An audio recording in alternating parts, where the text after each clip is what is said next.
American history is flooded with lots of gangs, mobsters, serial killers, and mafias. And when it comes to crime families, the Lucchese crime family is never missed. This family is one of those crime families that dominated the organized crime activities not only in New York, but in other states too. In today's video, we're going to talk about Anthony Salvatore Caso, the underboss of the Lucchese crime family, who was regarded as a homicidal maniac in the Italian-American mafia and killed almost 100 people before becoming a government spy. Overview.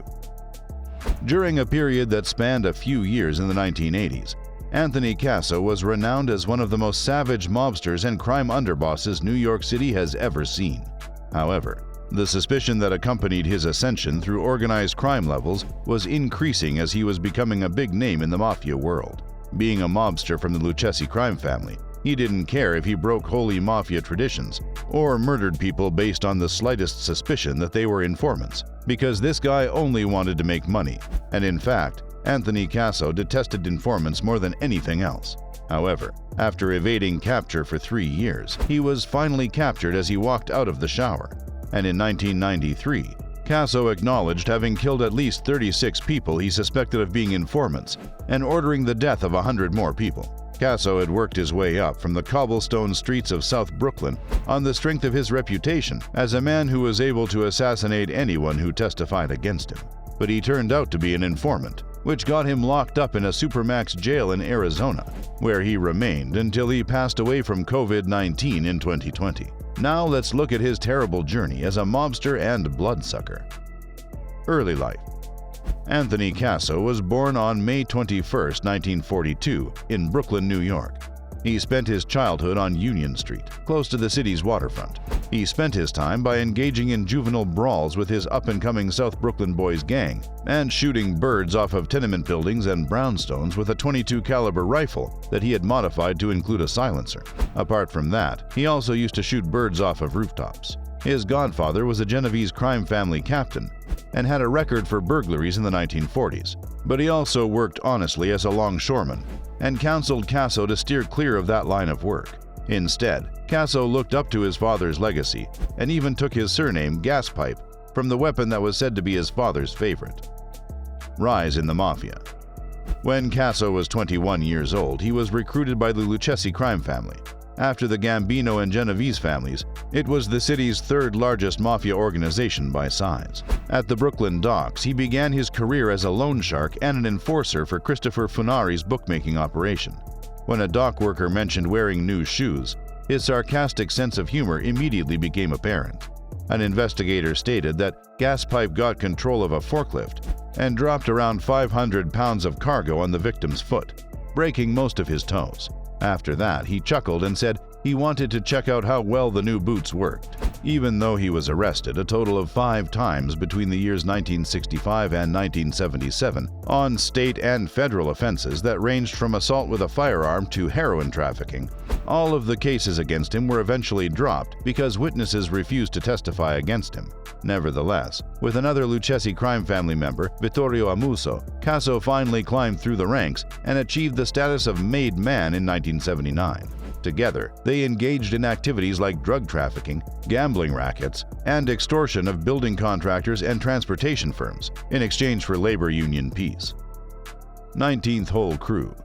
Then they created a burglary ring comprising of safecrackers named the Bypass Gang with members of Funari's 19th Hole Crew, and by the end of the 1980s, they had stolen around $100 million via their criminal activities. In December 1985, the captain of the Gambino family, John Gotti, plotted a coup against the boss of the Castellano family, Paul Castellano, and assassinated him without first obtaining permission from the Commission, an organization that governed such operations among New York's 5 families.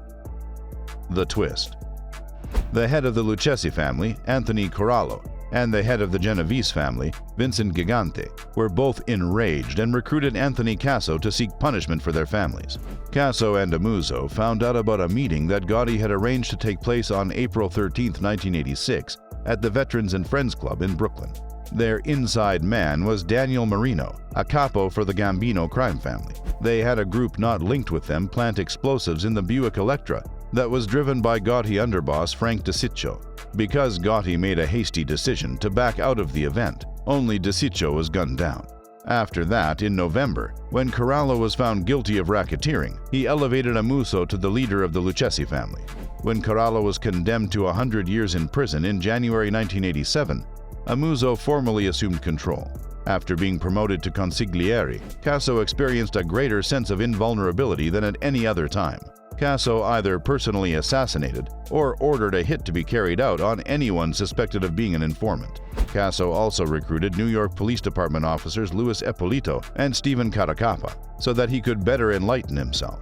They offered Casso information about snitches or impending indictments in exchange for $4,000 a month, and in the end, they were responsible for the deaths of a total of 8 people on Casso's behalf. During this time, the FBI kept an eye on Casso as he racked up bills for restaurants totaling $1,000 and spent $30,000 on suits. By the time Casso was promoted to the position of underboss in the year 1990, he had already murdered at least 17 people who were thought to be informants across Harlem, the Bronx, and New Jersey. This number increased to at least 18 by the year 1991. And while Casso was in the process of constructing a $1 million home in the Mill Basin neighborhood of Brooklyn, dead bodies continued turning up in garages and car trunks, when they didn't just vanish entirely. The next year, in May of 1990, sources within the NYPD provided Casso with information on a racketeering indictment issued by the Brooklyn Federal Court. As a result of this, both Casso and Amuso decided to flee the scene. A year later, Amuso was apprehended in the city of Scranton, in the state of Pennsylvania. In his role as underboss, Casso promoted Alfonso Darco to the acting boss, yet Casso continued to exercise control over the organization from the shadows. In the following 2 years, Casso remained in seclusion while giving orders for around 24 mafia kills. He even went so far as to provide the order to kill his architect after the architect complained about late payments for the Mill Basin home. In addition, he attempted to have Peter Chiodo, a Lucchese captain who was suspected of being an informant, and his sister murdered, but both miraculously survived. How Anthony Casso became an informant. Soon after, Alfonso Darco realized that Casso was not attempting to curb the increase in informants. Instead, Casso was randomly putting people to death by executing them. He turned himself into a government witness after contacting the FBI out of concern for the safety of his children. Meanwhile, Casso arranged for the assassination of a federal prosecutor in 1992 and a judge in 1993, respectively. According to Ronald Goldstock, director of the State Organized Crime Task Force, all of the families are in a condition of breakdown, and the instability allows guys like Casso to become dominant figures virtually overnight. William Y. Doran, the chief of the FBI's New York Criminal Division, stated that the suspect in question is not intelligent, but rather a deranged killer. On January 19, 1993, federal investigators apprehended Casso as he was taking a shower at the residence of his mistress in Bud Lake, New Jersey. Doran's prediction came true on that day and was confirmed by the event.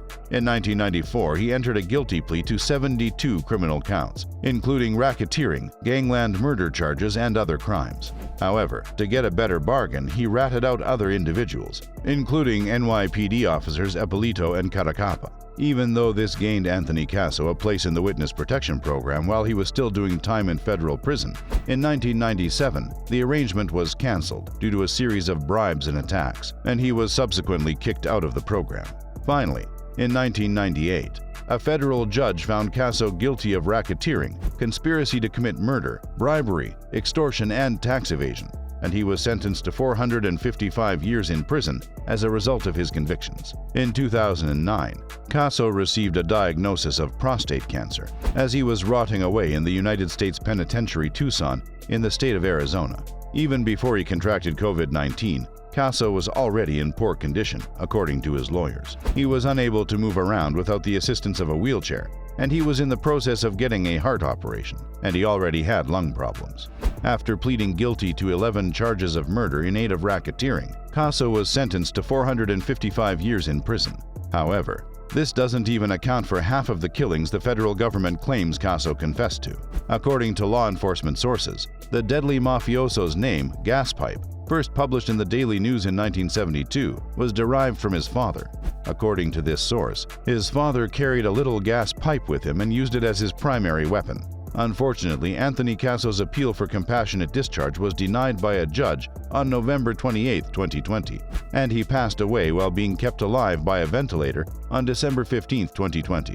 Well, that's it for today's video. If you haven't subscribed to the channel yet, make sure to hit the like button and subscribe so you never miss an upload. Thanks for watching.